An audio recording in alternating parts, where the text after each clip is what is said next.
रायगड महाराष्ट्रासह देश विदेशातील ताज्या बातम्या पाहण्यासाठी मॅक्स इंडिया लाईव्ह चॅनलला सबस्क्राईब करा आणि बेल आयकॉन दाबायला विसरू नका.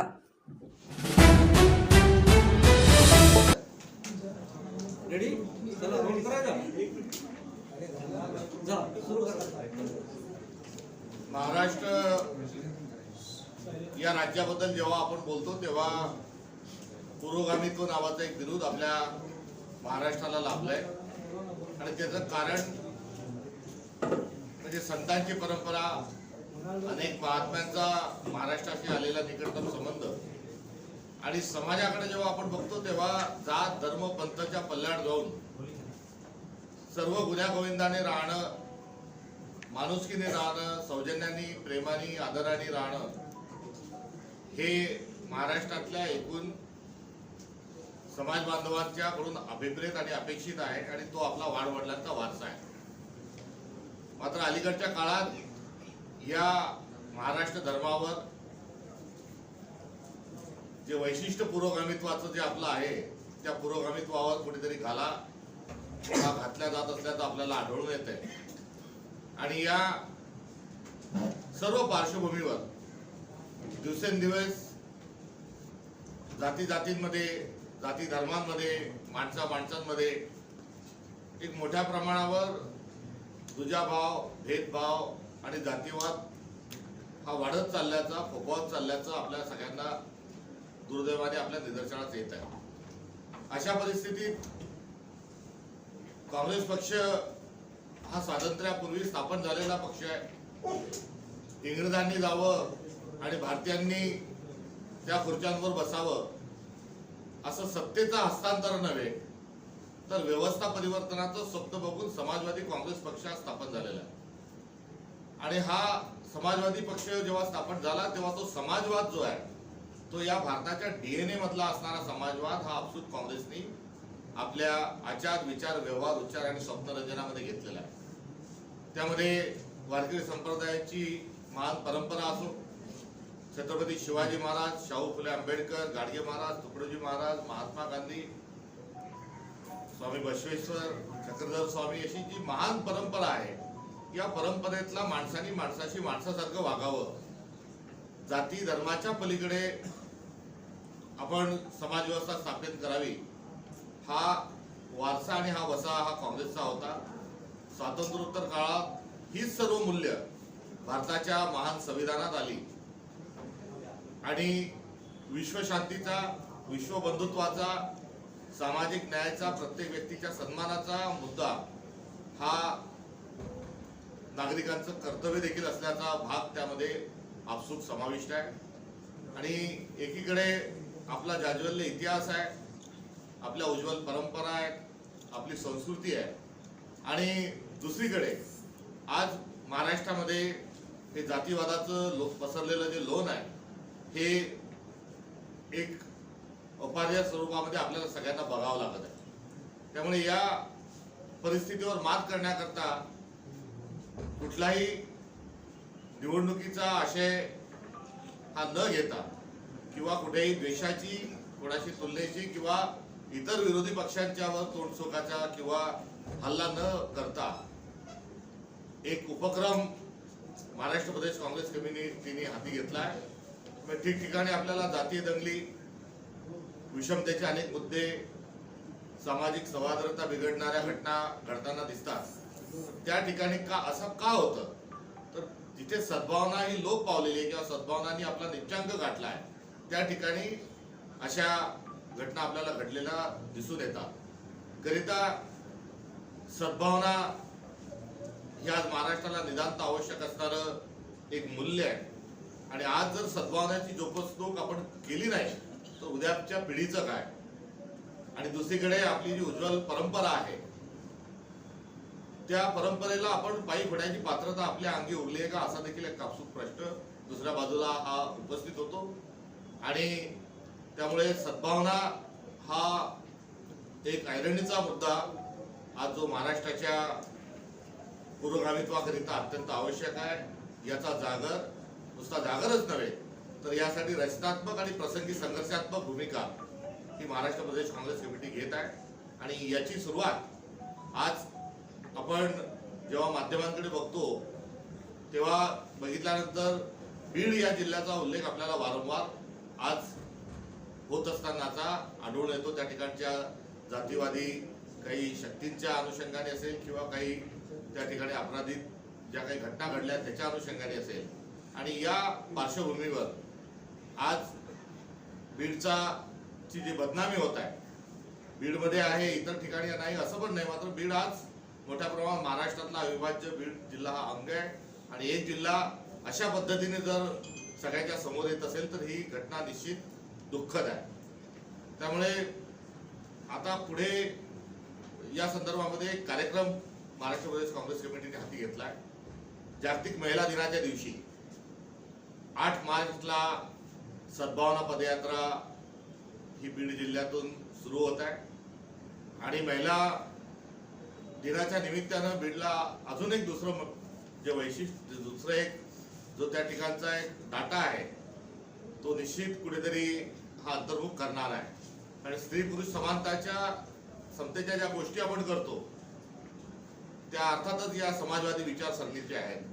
मात्र महाराष्ट्रात ज्या ठिकाणी स्त्री आणि पुरुषांचं जे प्रमाण आहे, जो जेंडर रेशो जो आहे तो कमी असणारे जे जिल्हे आहेत त्याच्यामध्ये तळाशी कुठेतरी बीड जिल्हाही आहे. तर महिलांचा सन्मान करत असताना जागतिक महिला दिनाच्या निमित्तानं ज्या ठिकाणी महिलांच्या संदर्भात कुठेतरी भ्रूण हत्येचे प्रकरण पुढे आलेले आहेत, तिथे महिलांचा अनुपात हा पुरुषांच्या तुलनेत कमी आहे, अशा जिल्ह्यांमध्ये जाऊन महिला दिन साजरा करत असताना महिलांची लोकसंख्या जी आहे ही पुरुषांच्या बरोबरीत असली पाहिजे. तो अनुपात हा सुयोग्य स्वरूपाचा असला पाहिजे. हाही एक त्याला कामगार आहे. त्यामुळे मत्स्यजोग या ठिकाणून संकेत तुम्हाला मिळाले आहेत, तर कार्यकर्त्यांकडनं पदाधिकाऱ्यांकडनं काय नेमका फीडबॅक मिळाला आणि कसं लक्ष दिलं जाणार? मुंबईमध्ये सुद्धा आणि मुंबई बाहेर सुद्धा अनेक ठिकाणी आढावा घेतला. पक्ष संघटना आहेत त्याचे नियमित स्वरूपाचे आढावा, त्याच्या पुनर्रचना आणि कार्यक्रम हा जो एक साखळी आहे ती निरंतर सुरू असते. त्यामुळे नियोजन, अंमलबजावणी आणि मूल्यांकन याच प्रक्रियेतला तो चालू असताना एक भाग. पण आज तुमची पहिली बैठक होती, त्यामुळे जिल्हाध्यक्षाचं नेमका सुरू काय होतं? सोबत कोणाला घेऊन चालायचं, एकटे चालायचं, काही बदल करायचे, काही तर बैठकी झाला असेल ना?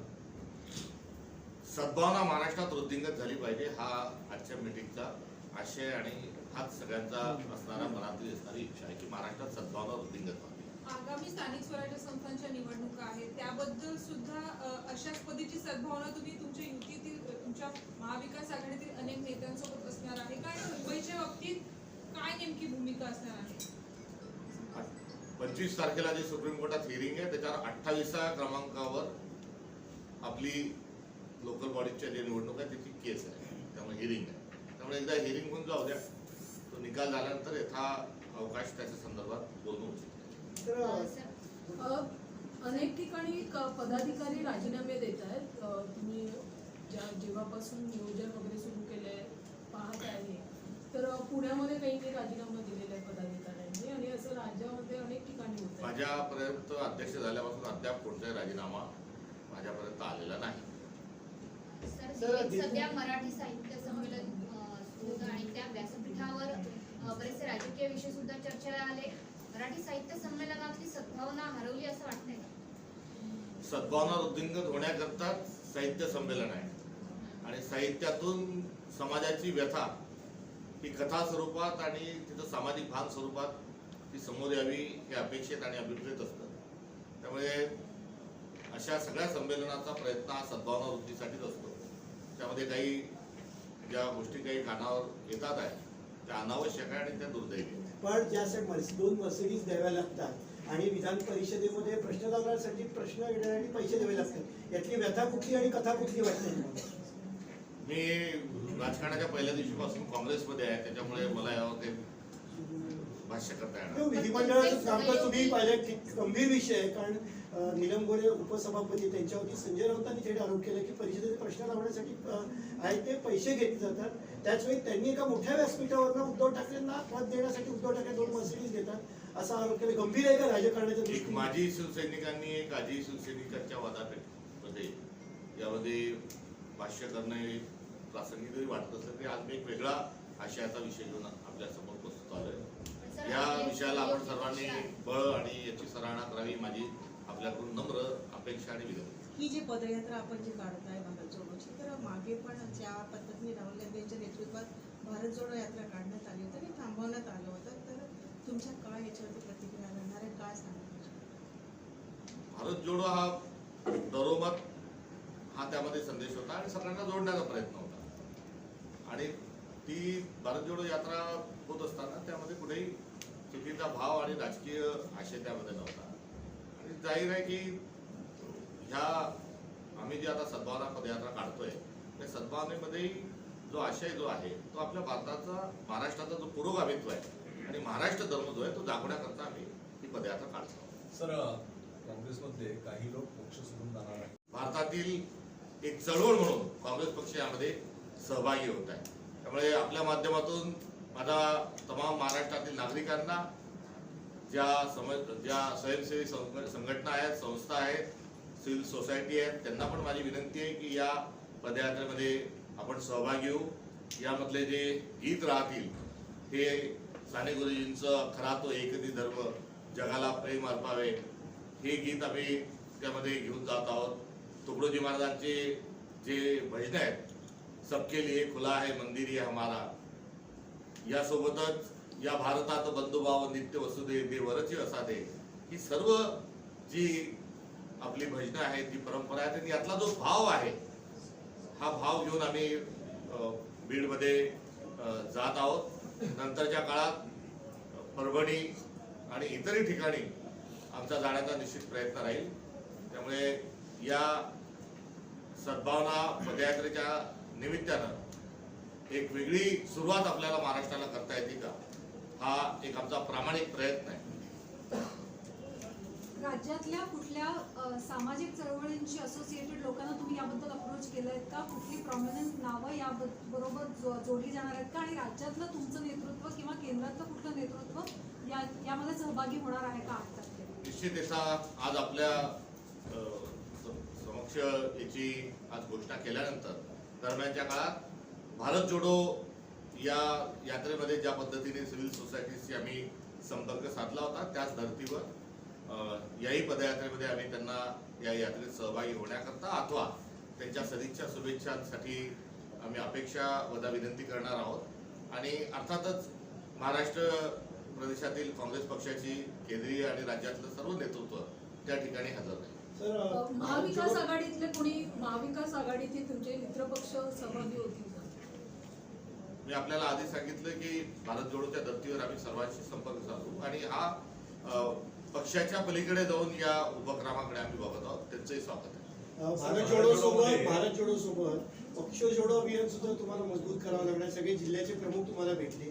काही ठिकाणी बंडखोरांवर कारवाई करण्याचा विषय आहे, विशेषतः सांगली असेल, धाराशिव असेल, या भागामध्ये बंडखोरांवरती कारवाई होत नाही, उलट त्यांना पक्षाकडनं त्यांच्याकडे लक्ष दिलं असा आरोप काही पक्षाचे नेते करतात. त्याच्याविषयी तुम्ही काही लक्ष घातले का? बोलणं झालं तुर्तास सद्भावना या विषयाच्या अनुषंगाने आज या पत्रकार परिषदेत मी तेवढ्याच या उपक्रमाच्या आणि या आमच्या एक चळवळीच्या आंदोलनाच्या अनुषंगानेच मी बोलू.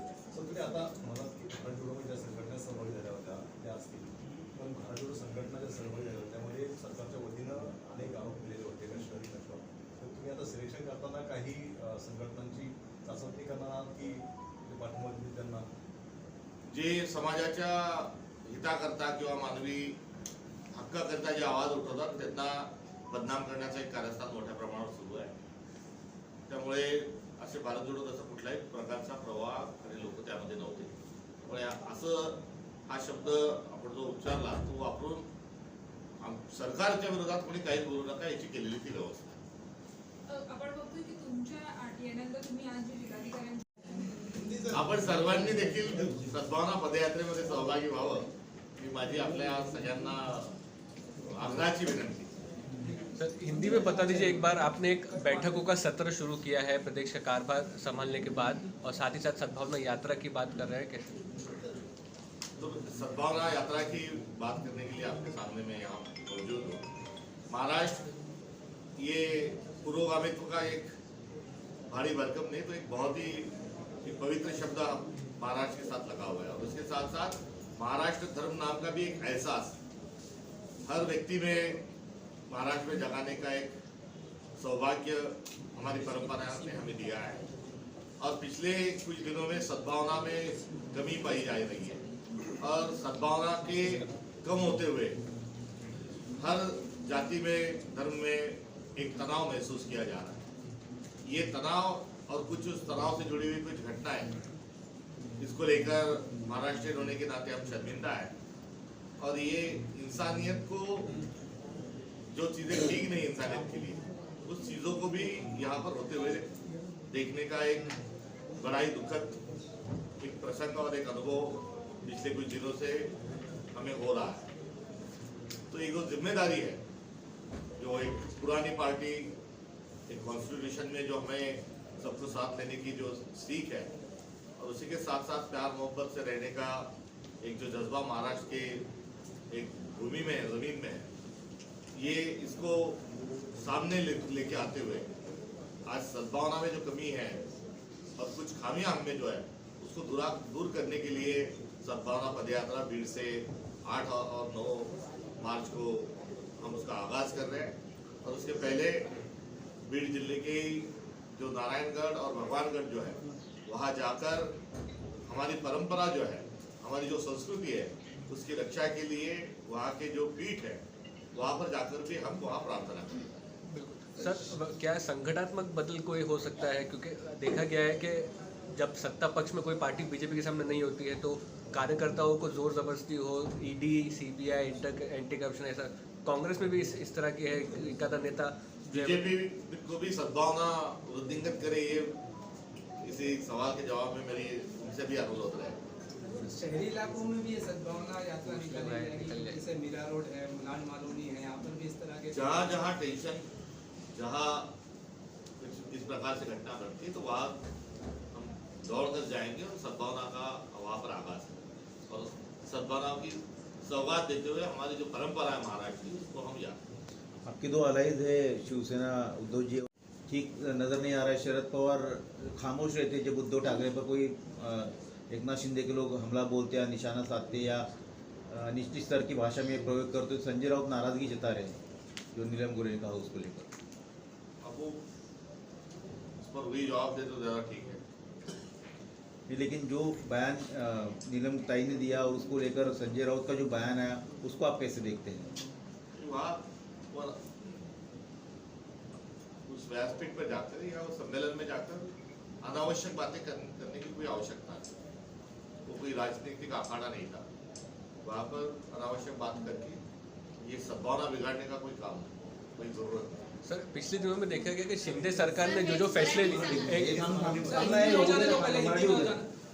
दूसरी बात है कि महाराष्ट्र के देवेंद्र फडणवीस सरकार ने कई ऐसे प्रोजेक्ट है पिछली सरकार के जिसका रिव्यू शुरू किया है और जिसको लेकर एकनाथ शिंदे के लोग नाराज नजर आ रहे हैं। अब उन्होंने किसान से जुड़ी जो एमएसपी और पीएसएस जो स्कीम थी उसको लेकर उन्होंने 6 सदस्यीय समिति गठित की है क्योंकि उनका उसमें आरोप ये था कि इसमें कुछ जो एजेंसियां थी वो पैसे लेती थी। तो ये कितना गंभीर मामला है, इसकी क्या क्या जांच होनी चाहिए? जांच, किसी भी चीज की जांच होने में क्या आपत्ति है? जांच होती तो अच्छा है, दूध का दूध पानी का पानी निकल गया है। सर, जिस तरह से बयानबाजी हो रही है उद्धव ठाकरे के ऊपर हो रही हो या शरद पवार के ऊपर हो रही हो, देखा जा रहा है कांग्रेस ने अपने आप को साइड कर लिया है, साइडलाइन कर लिया है। इस बीच में कांग्रेस पढ़ती नहीं और कांग्रेस कुछ बोलती नहीं है, तो आपको क्या लगता है? नहीं, ऐसा बिल्कुल नहीं है। जो कुछ मौका है और राजनीतिक मामले तो खुल के बात करेंगे, क्यों नहीं बात करेंगे? तो जिस तरह से ये मर्सिडीज देने की बात की नीलम गोरे ने कि उद्धव ठाकरे को 2 इसके पहले भी शरद पवार जी को जो दिल्ली में शिंदे को गए थे तो उस पर भी हमारा रिएक्शन जरूर रहा था। आज मेरी गुजारिश है कि एक अहम मुद्दे पर और एक ये तो आप बताएंगे सर, आप लेकिन कांग्रेस पार्टी के अध्यक्ष है ना, सबको दायरे में मैं रह के बात करना चाहूँगा। बाकी मैं आपके लिए उपलब्ध हूँ, आप जो भी सवाल पूछेंगे उससे पल्ला जाने सर वो तो हम दिखाएंगे, लेकिन आप कांग्रेस पार्टी के महाराष्ट्र के अध्यक्ष है, आपकी इम्पोर्टेंट पार्टी के उनके अलाई है, तो आपकी राय भी आनी जरूरी है ना सर? तो हमेशा देते रहे ना, आज भी देंगे ना, फिर राय देने में आपकी थोड़ी काम ही हमारा।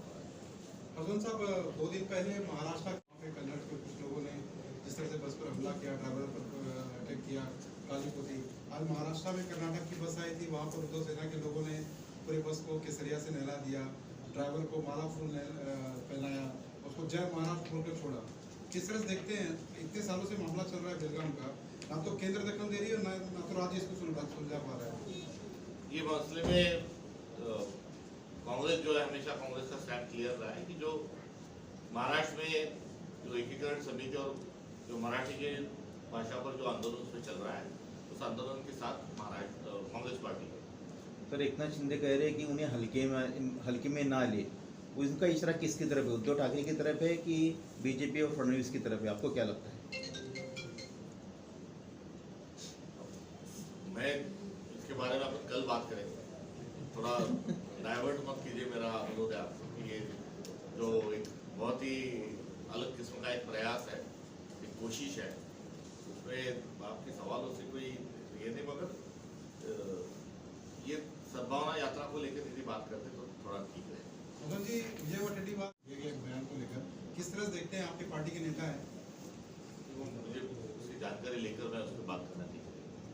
आंदोलन हो रहा है आज उनके खिलाफ, हाँ, आंदोलन हो रहा है आज उनके खिलाफ। 1 बजे से मैं मीटिंग में हूँ। सर, ब्रॉड लेवल पे जो कांग्रेस है उसको मजबूत करने के लिए कुछ रणनीति वगैरह बनाई गई?